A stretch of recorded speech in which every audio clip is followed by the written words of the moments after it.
Good morning class 9। आज हम आप लोगों को पढ़ाने जा रहे हैं यमराज की दिशा। यमराज की दिशा के कवि का नाम है चंद्रकांत देवताले। संक्षिप्त में हम कवि के जीवन परिचय को पढ़ते हैं, इसके बाद इस कविता का सारांश पढ़ाएंगे। चंद्रकांत देवताले का जन्म 1936 में, याद रखिएगा, चंद्रकांत देवताले का जन्म 1936 में मध्य प्रदेश जिला बैतूल, जिला का नाम बैतूल है, राज्य मध्य प्रदेश, जौल खेड़ा गांव में, गांव का नाम है जौल खेड़ा गांव में इनका जन्म हुआ। चंद्रकांत देवताले हिंदी कविता में एक जाना माना नाम है। चंद्रकांत देवताले हिंदी कविता में एक जाने माने नाम है। हिंदी कविता में एक प्रसिद्ध कवि के रूप में जाने जाते हैं। देवताले की प्रमुख रचनाएं हड्डियों में छिपा ज्वर, दीवारों पर खून से लकड़ बग्घा हंस रहा है, रोशनी के मैदान की तरफ हर चीज आग में बताई गई है, पत्थर की बेंच आदि प्रमुख रचनाएं हैं देवताले की। देवताले की भाषा अत्यंत सरल और सहज है। आज हम इनकी जो कविता पढ़ेंगे, यमराज की दिशा।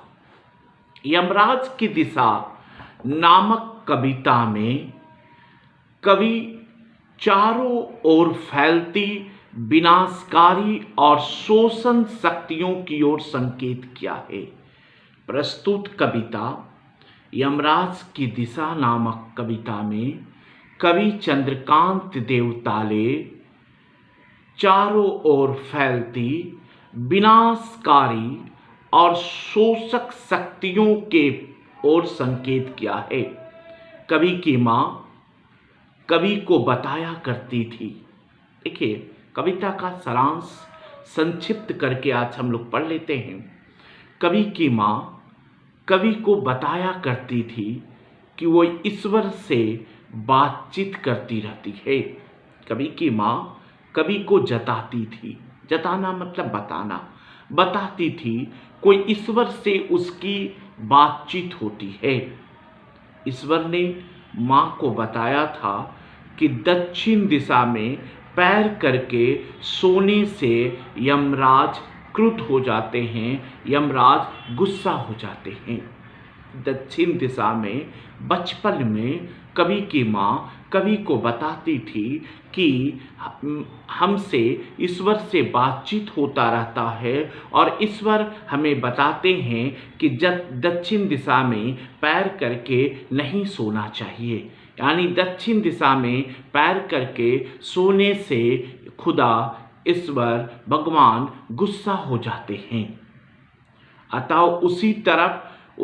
उस तरफ पैर फैलाकर नहीं सोना चाहिए। कवि ने ऐसा ही किया। कवि बच्चा था, आज्ञाकारी पुत्र था, माँ की बात को मानता था और दक्षिण दिशा में पैर करके नहीं सोता था। उसे इस बात का लाभ हो गया, उसे इस बात का लाभ हो गया, इससे उसका ये प्रॉफिट हुआ, उससे उसका ये लाभ हुआ कि उसे दक्षिण दिशा की पहचान हो गई। बचपन से ही कवि को दक्षिण दिशा की पहचान हो गई। वो चाहता था कि दक्षिण दिशा के अंतिम छोर पर पहुंचकर उसका पता कर ले, यानी अंतिम छोर तक पहुंचकर यमराज के घर को देख ले, परंतु यह संभव ना हो सका, असंभव था। परंतु उस समय जो उसकी माँ बोलती थी वो धर्म की बात बोलती थी कि दक्षिण दिशा में पैर करके सोना नहीं चाहिए, क्योंकि दक्षिण दिशा यमराज का घर है और यमराज को गुस्सा करना सही बात नहीं है। यमराज को क्रुद्ध करना, यमराज को गुस्सा दिलाना अच्छी बात नहीं है। परंतु आज उसे ऐसा लगता है कि सब दिशाएं दक्षिण हो गई है। उसे आज ऐसा लगता है कि सब दिशाएं दक्षिण हो गई है। वह जिधर भी पैर फैलाता है उधर जलती आंख वाले यमराज, मतलब आज का यमराज शोषण करता है। आज का यमराज पूंजीपति है जो गरीबों को शोषण करता है, जो गरीबों को सताता है। आज का यमराज तो वही है ना। और आज का यमराज चारों तरफ फैला हुआ है।